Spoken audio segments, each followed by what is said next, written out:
katika lakini nimeshindwa katika jina la Yesu.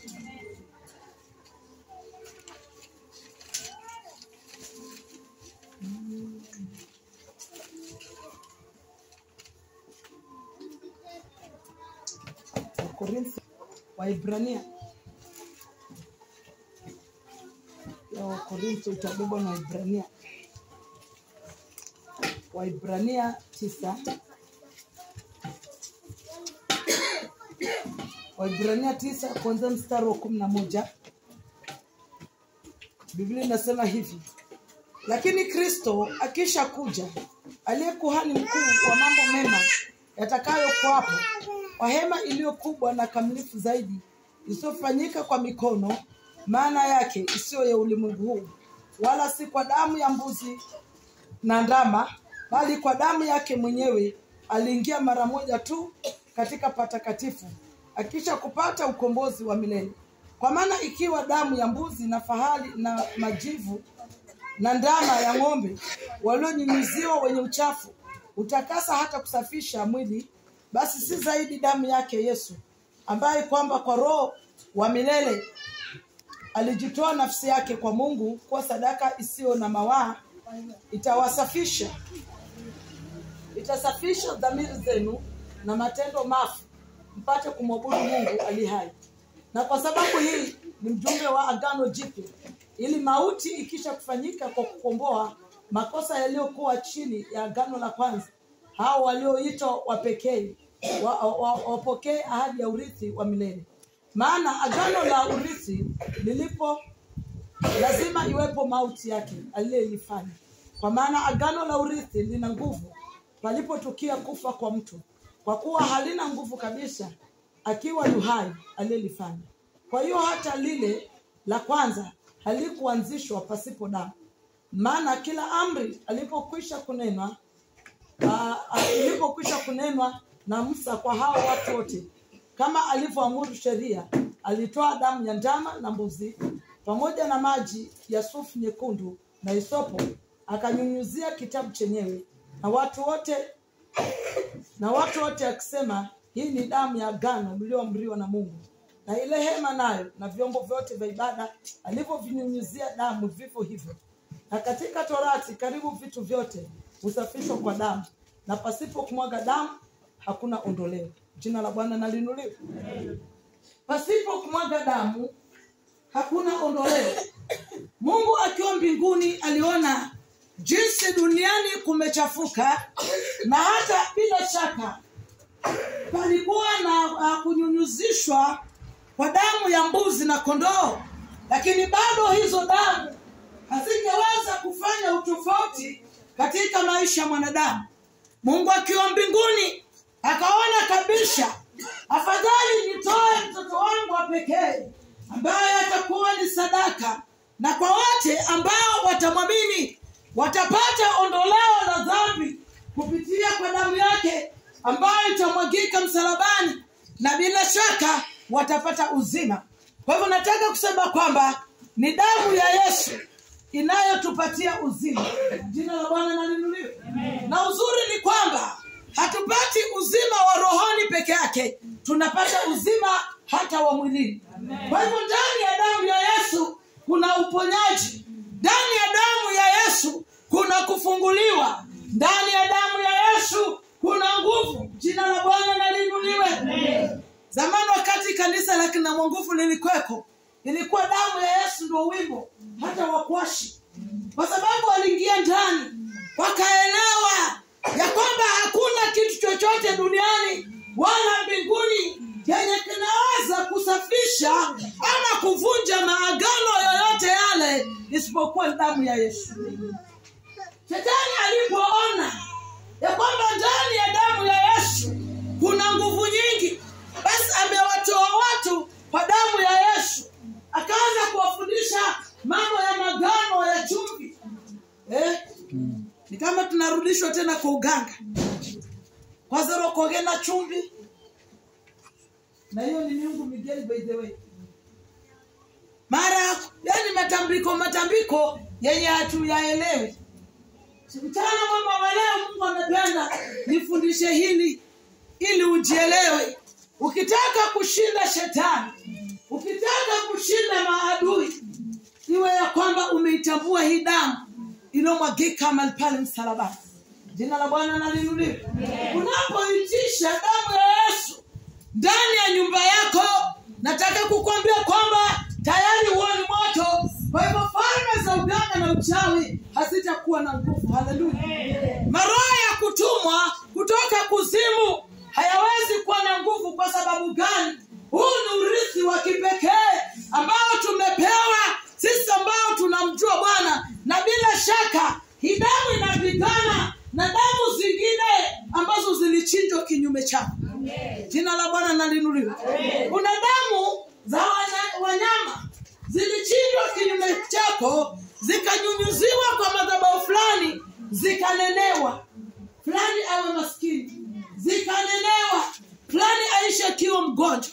Lakini wakati umetambua hii damu, haijalishi magano yalifanywa wapi, yalifanywa na nani na wakati gani, hii damu bado inanena ukombozi. Amen. Jina la Bwana na liinuliwe.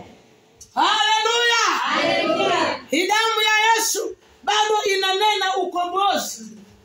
Kwa hivyo Paulo katika kitabu cha Waebrania akaona wengi walikuwa kwa magano ya kale ya kina Musa kuamini damu ya wanyama.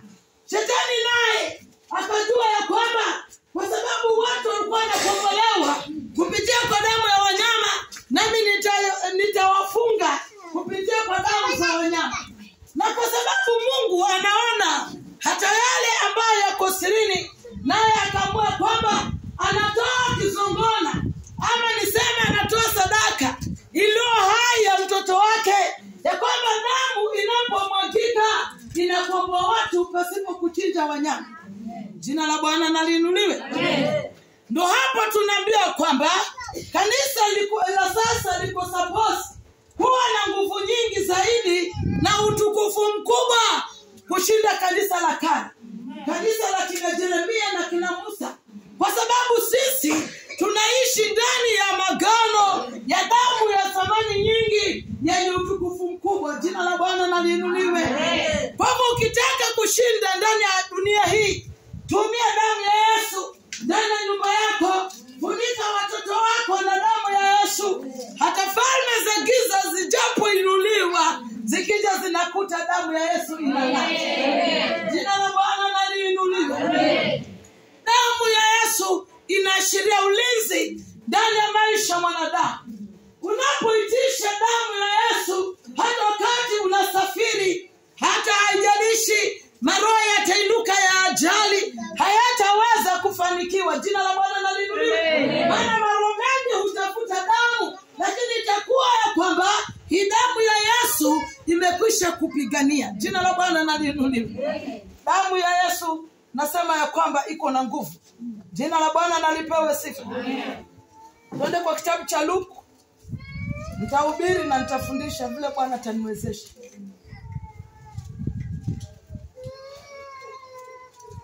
Ni vizuri tunapojua siri ambayo iko ndani ya damu ya Yesu, ili ya kwamba unapokaa unajifunika. Kwa sababu maroho ni mengi yamezidi. Hata katika ulimwengu wa roho unaona mengi tu yamezana, lakini tutayashinda kupitia kwa damu ya mwana kondoo. Jina la Bwana na liinuliwe. Luke 22:20. Luka mtakatifu 22:20. 22:20 nasema kwamba kikombe, nasema kwamba kikombe nacho vipo hivyo baada ya kula, akisema kikombe hiki ni agano jipya katika damu yangu inayomwagika kwa ajili yenu. Jina la Bwana na liinuliwe. Wacha nisome kwanza 19. Akasema, akatoa mkate, akashukuru, akaumega, akawapa, akisema, huu ndio mwili wangu unaotolewa kwa ajili yenu. Fanyeni hivi kwa ukumbusho wangu. Kikombe nacho vivyo hivyo baada ya kula, akisema, kikombe hiki ni agano jipya katika damu yangu inayomwagika kwa ajili yenu. Jina la Bwana naliinuliwe. Damu zingine zilichinjwa na zikaganda, haijalishi ni za miaka mingapi, lakini nataka kusema kwamba damu ya Yesu iko fresh kila siku kunena mema kwa ajili yako. Jina la Bwana nalipewe sifa. Kwa hivyo wakati alikuwa anajua kwamba wakati wake wa kuja kushikwa na kusulubiwa umefika, aliambia wanafunzi wake ya kwamba alianza kuashiria katika hali ambayo atakuwa nayo, kisha akaonyesha kikombe. Alipoambia hicho kikombe kwamba ni damu yake, ya kwamba ni damu ya agano jipya. Jina la Bwana naliinuliwe. Tunapoishi tunaishi katika magano mapya ya Bwana Yesu. Kwa hivyo unaporudi katika kibinadamu uanze kuamini itikadi fulani na mambo fulani, unaharibu yale magano ya Mungu. Jina la Bwana naliinuliwe. Lakini tunaposimama naye magano ya damu ya Yesu iliyo na nguvu zote, nataka kukwambia kwamba lazima tutashinda na lazima tutapata upenyo katika maisha. Wengi wanatafuta upenyo katika maisha. Yesu mwenyewe alitabiri akisema, duniani mnako dhiki, lakini jipeni moyo maana nimeushinda ulimwengu. Aliushinda ulimwengu kwa sababu ya kwamba aliweza kumwaga damu yake. Jina la Bwana naliinuliwe. Wakati alisulubishwa, Biblia inasema kwamba akapigiliwa msumari kwa mikono zake na damu ikamwagika. Jina la Bwana naliinuliwe. Na hiyo ni ishara ya kunena kwamba alikuja kukomboa ulimwengu. Na nataka kukwambia kwamba ndani ya maisha huwezi kuwa na breakthrough not unless unaiamini hii damu ya magano mapya. Maana ndani ya hii damu kuna kufunguliwa, ndani ya hii damu kuna kuinuliwa, ndani ya hii damu kuna upenyo ambao si wa kawaida. Jina la Bwana nalipewe sifa. Hapo 22:44 Biblia inasema kwamba naye kwa vile alipokuwa katika dhiki akazidi sana kuomba, hali yake ikawa kama matone ya damu yakidondoka rohoni, yakidondoka nchini. Alipoondoka katika kuomba kwake, akawajia wanafunzi wake, akawakuta wamelala usingizi kwa huzuni. Mimi nilitaka kunena tu kuhusu hiyo damu.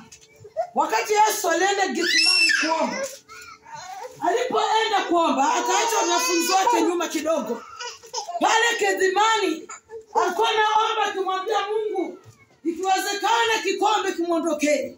Biblia inasema kwamba alipokuwa katika hali ya kuomba, maana yuko na uchungu, yuko na hali ngumu, Biblia inasema kwamba malaika alishuka akamtia nguvu, na yale majasho yake yakabadilika na akawa damu, yakatiririka katika nchi. Ishara ya kumwambia kwamba kulikuwa hakuna option nyingine, lazima aufie msalaba, lazima aifie dhambi, na lazima watu wakombolewe. Jina la Bwana naliinuliwe. Kwa hivyo nasoma hili nikisema ya kwamba ile damu ya Yesu, hii ardhi hautaweza kuirithi.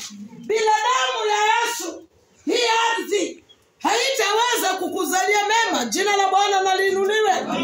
Na damu ya Yesu ilipotirika katika ardhi, nataka kusema kwamba ilikuwa ni ishara ya ondoleo la dhambi, ilikuwa ni ishara ya watu kufunguliwa, ilikuwa ni ishara ya watu kuinuliwa. Jina la Bwana nalipewa sifa. Kwa hivyo siku ya leo usifanye jambo lolote pasipo kuita hii damu ya Yesu.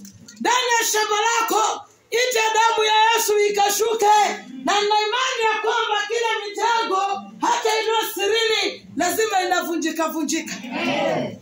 Jina la Bwana naliinuliwe. Silaha tuko nayo, lakini hatujawahi jua ya kwamba hii damu ya Yesu ina magano makubwa mno, hata kuharibu kila silaha ambayo imeinuliwa kinyume chako. Jina la Bwana naliinuliwe. Jina la Bwana nalipewe sifa. Yesu majasho yake yakabadilika kuwa damu, kumaanisha ya kwamba ndani ya hayo majasho utukufu wa Bwana ulidhirika. Mahali popote damu huonekana huwa ni utukufu. Haleluya. Jina la Bwana naliinuliwe.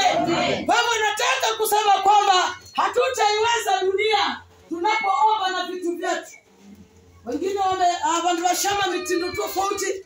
Umukakalomba paka umite machi. Umukakalomba paka upiche kitambaya. Umukakalomba paka ukore mshumaa. Jina la Bwana na liinuliwe. Sitaki kudharau mtu lakini nataka kukutoa mahali nikweke mahali. Jina la Bwana na liinuliwe. Ya kwamba ni damu ya Yesu tu ambayo inagongwa muhuri wa kiungu, yani inaweza kutoa mtu ndani ya magano fulani ikamleta ndani ya utukufu wa Bwana. Jina la Bwana na liinuliwe.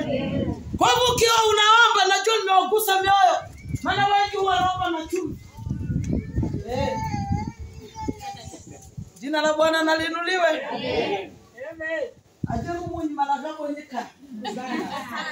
Anaamini kwamba hii chumvi ndio itanitendea. Na kama ulitendewa ni kwa sababu imani uleka ndani yako. Lakini nataka kuambia kwamba tunahitaji damu ya Yesu yenye inavunja magano yote. Maana magano yako kwa roho na damu iko kwa roho. Jina la Bwana na lipewe sifa. Unapoitisha hiyo damu, lazima falme huwa zinataharuki. Zinasema huyu ni kitu gani kinafanyika? Ni lango kijabe mwenye kaa. Maana kuna falme zinaweza kusimama mbele ya damu ya Yesu. Jina la Bwana na liinuliwe. Haleluya. Ukiwa unavunja kila maroho, itisha damu ya Yesu. Mwambie Bwana anaitisha damu yako iliyomwagika mahali pale msalabani ifanye kazi. Utajikuta tayari umepata breakthrough.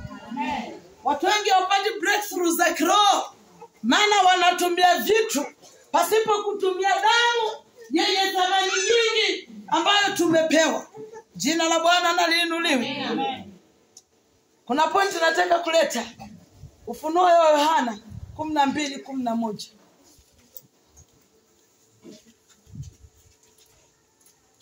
Ufunuo wa Yohana 12:11.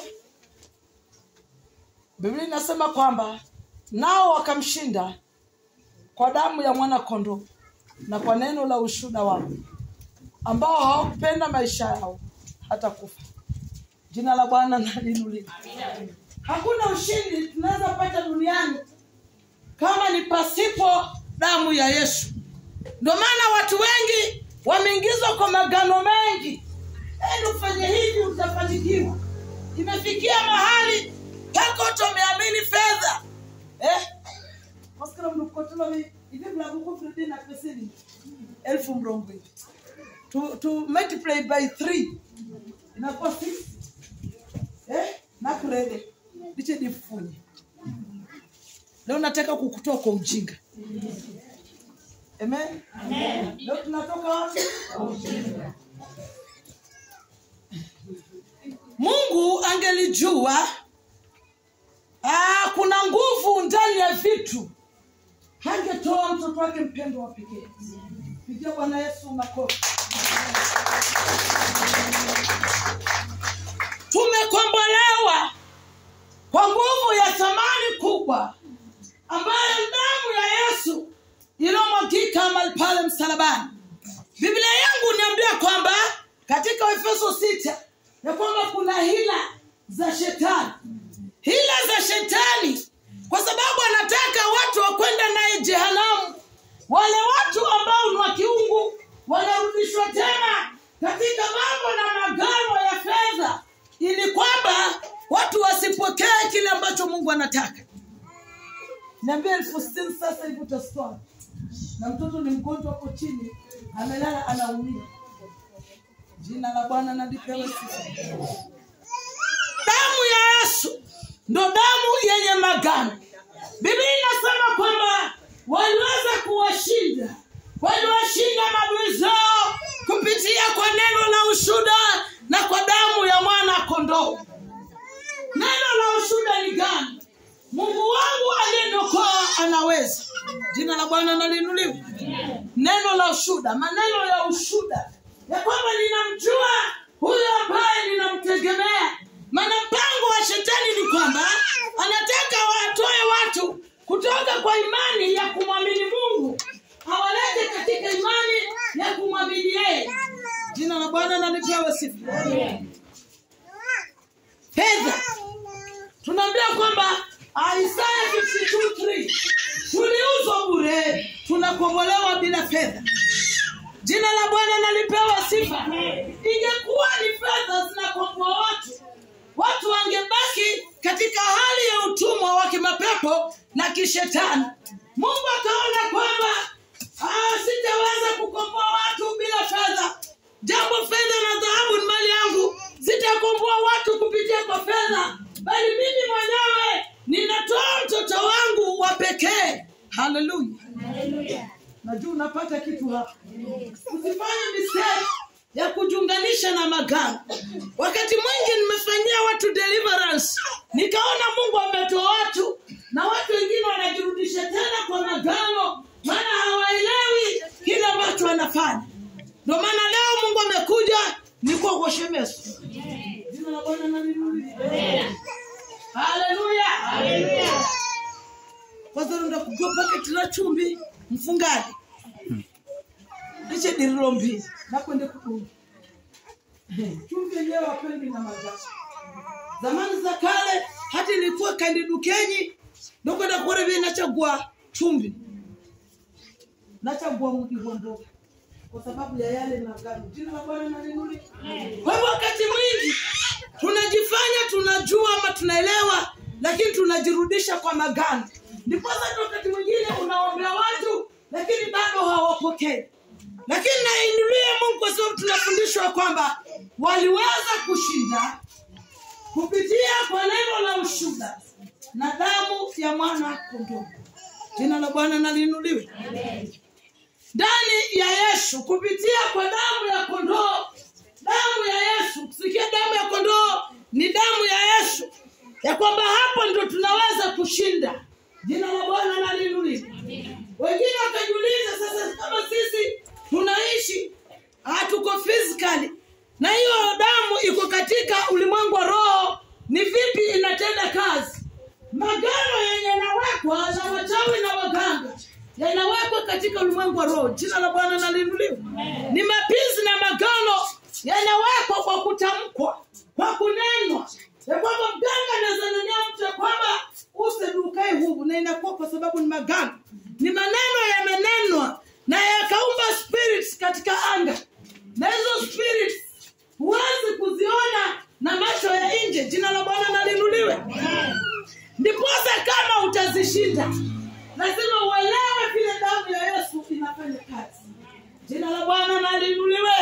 Kwa hivyo tunapata ushindi katika hali ya kunena neno la ushuhuda pamoja na damu ya mwana kondoo. Hizo ndio vitu tumepewa. Maana damu ya mwana kondoo ama damu ya Yesu huwa inatirika kila wakati Kalvari, na hiyo damu kila wakati iko fresh kwa ajili ya kuharibu kazi za shetani, kwa ajili ya kung'oa miungu iliyopandwa kinyume cha mtu. Jina la Bwana na liinuliwe. Jina la Bwana na lipewe sifa. Nakuta mtu yuko busy. Salipata bakristo wanda bure pasada kindeje. Haleluya. Haleluya. Una practice uchawi na ujele. Kuondoka busy kuzunguka nyumba. Mambo funga tena chumba. Nimefundishwa na Mungu mfundishe. Leo kama mtanipenda sawa. Hata mkinichukia pia ni sawa. Yesu ananipenda. Na nimetumwa nifanye kazi pasipo kutemeleza. Nisipokuambia nitaenda kuhukumiwa, nitauliziwa. Na kwa sababu Mungu amesema niseme, mimi nitasema. Wakati unazunguka mara 7 na chumvi, yale ni magano unajiwekea wewe mwenyewe. Unafikiri tunakomboa, lakini unazidi kukaza vile vifungo. Jina la Bwana na liinuliwe. Nazoro ni mdumike ya ndo mfungaji. Jina la Bwana.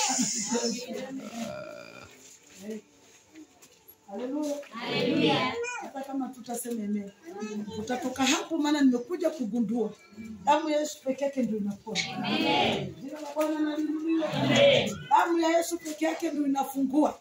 Na ndio inashinda kila kitu chini ya jua. Ndipo sasa nilisoma ule ujumbe kwamba hakukuonekana mtu duniani hata na mbinguni wa kufungua kile kitabu cha muhuri 7. Lakini kondoo ambaye anaonekana kama mchinja. Glory be to God. Kondoo ambaye alionekana kama amechinjwa. Mtumishi wa Bwana Yohana kaambiwa kwamba ni kweli hakuna mtu, lakini yuko mmoja ambaye ameshinda. Yesu alishinda kwa sababu alimwaga damu yake kwa ajili ya kukomboa dunia. Jina la Bwana na liinuliwe. Kwa hivyo huenda wanadamu watapenda ama watakataa. Wacha niongee ukweli. Ndio ukweli ukakweke Bwana. Jina la Bwana na liinuliwe. Toka kwa vitu, ingia kwa damu ya Yesu. Jina la Bwana na lipewe sifa. Tuingie ndani ya damu ya Yesu. Haleluya. Tusije tukajenga nje. Nabora tunabudu mnukwaro na lori. Nukatazigana hai. Hoka na mazara kotere.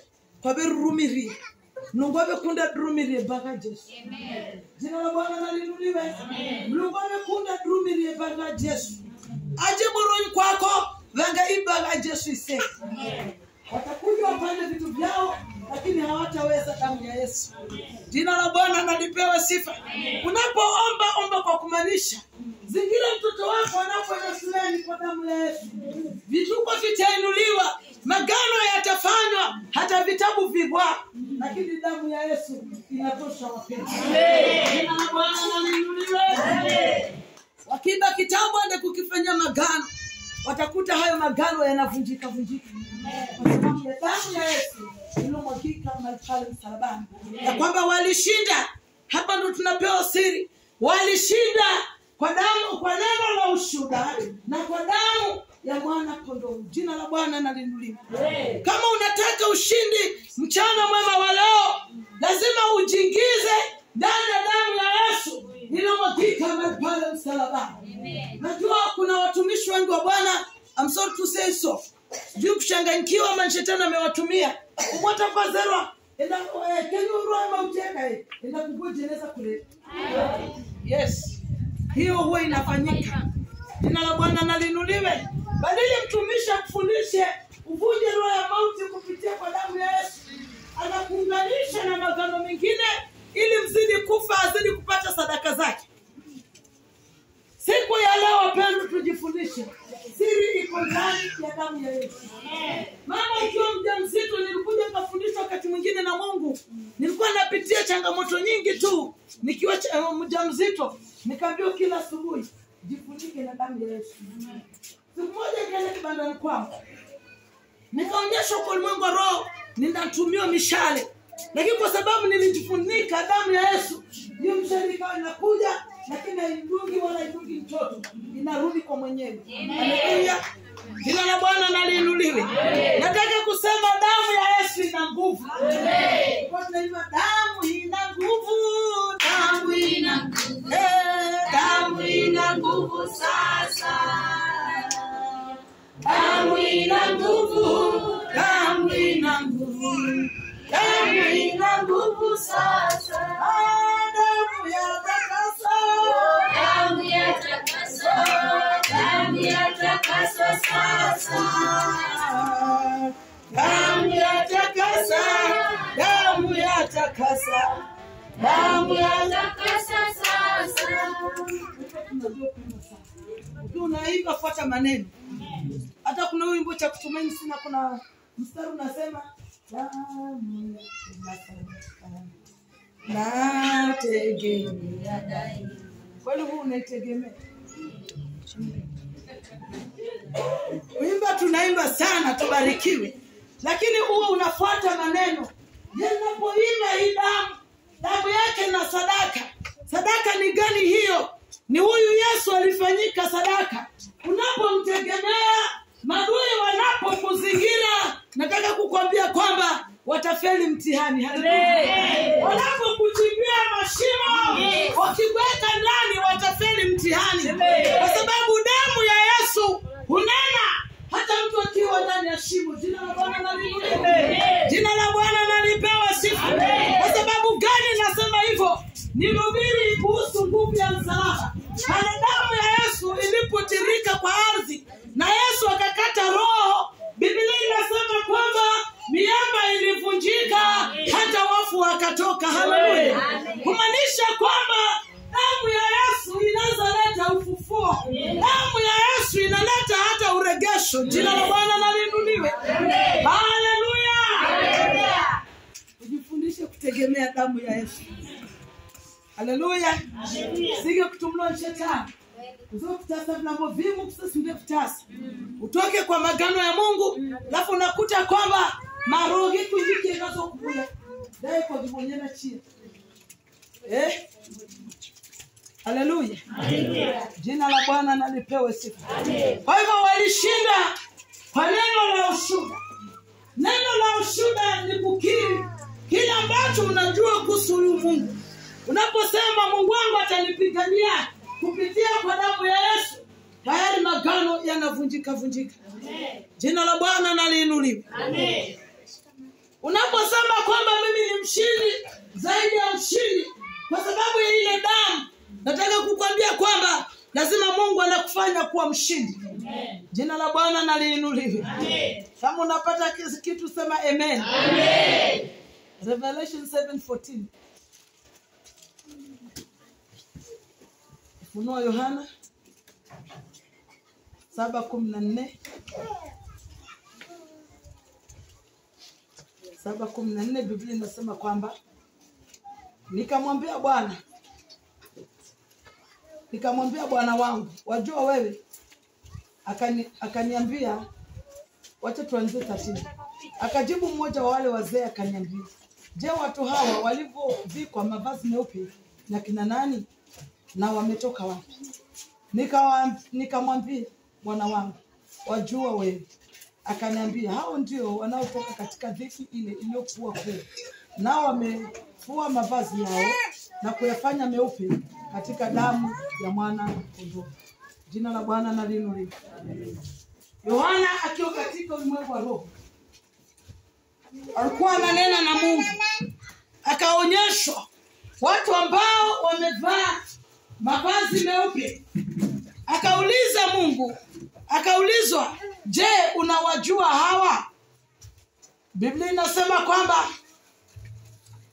nikamwambia Bwana wangu, wajua wewe? Ya kwamba Yohana hakuwa anajua wale ni watu wa aina gani. Akamwambia Mungu, unajua wewe? Mungu akamjibu tena akamwambia, hawa ni wale walipitia dhiki nyingi, lakini wakafua mavazi yao kwa damu ya mwana kondoo. Kumaanisha hayo mavazi meupe. Nataka kunena kuhusu mavazi. Kuna mavazi aina nyingi. Ndani ya kanisa tunaweza kuwa na mavazi ya kwaya, tunaweza kuwa na mavazi ya harusi, tunaweza kuwa na mavazi hata shuleni, hata sala za shule ni mavazi pia. Lakini nataka kukwambia kwamba liko vazi ambalo tutaenda nalo mbinguni. Hilo vazi si mavazi haya tunayovaa katika mwili huu, ni vazi la rohani. Waebrania 12 kuna mstari Paulo anasema kwamba mtafute kuwa na bidii na watu wote na utakatifu, ambao pasipo huo hamutaweza kumwona Bwana. Haleluya. Mungu alijua ndani ya dunia kuna mambo mengi ambayo yanaweza kutunajisi hata tukose ufalme wa mbinguni, lakini akaleta damu ya Yesu yenye uwezo mkubwa wa kusafisha dhambi, wa kusafisha makosa, wa kuondoa kila ubaya, na tukaonekana watakatifu. Jina la Bwana na liinuliwe. Kukaonekana watakatifu katika kiti cha enzi. Najua ya kwamba hatuendi mbinguni na mavazi ya nje, tunaenda mbinguni na mavazi ya ndani. Na kwamba baada ya mwili huu kufa na kuharibika, maana huu mwili utaharibika. Jina la Bwana na liinuliwe.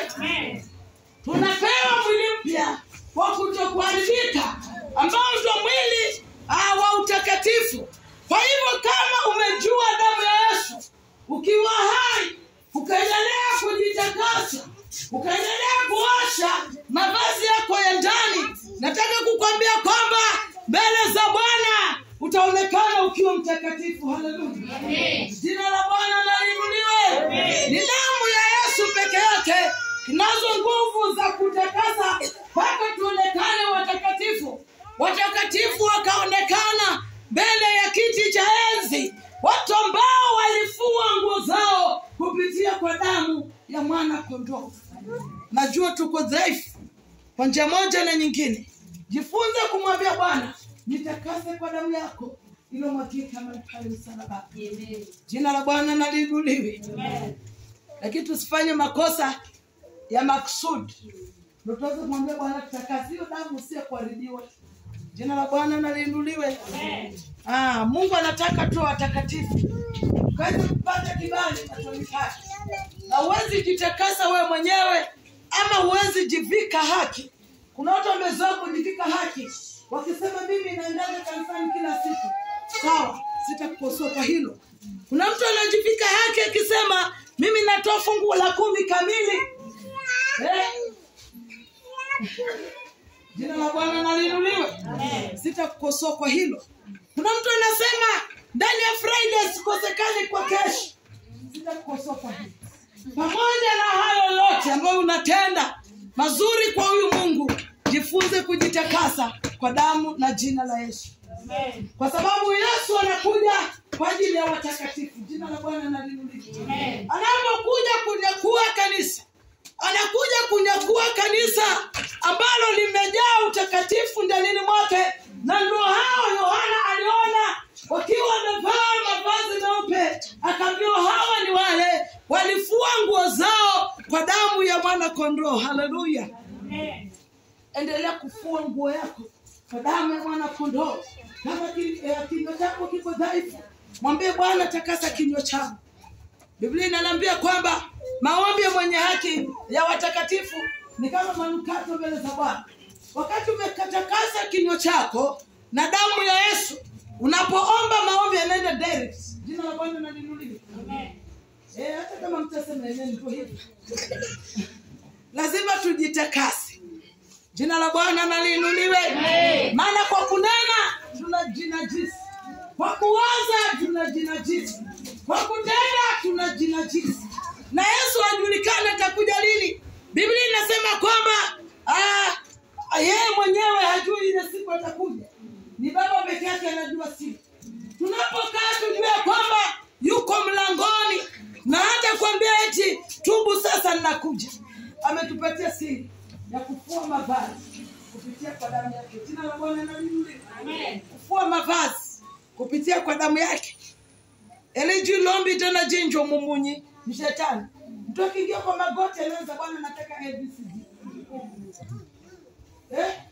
Bwana nekunda tena hata unajimati. Bwana nakunde. Bwana nakunde. Hata ndio kwenda mavuni kumzele Bwana wala kushukuru. Bwana niogoshe kuneleshe kwa baba yake. Ili upate kibali mbele za Bwana. Jina la Bwana na liinuliwe. Ukitaka kupata kibali mbele za Bwana,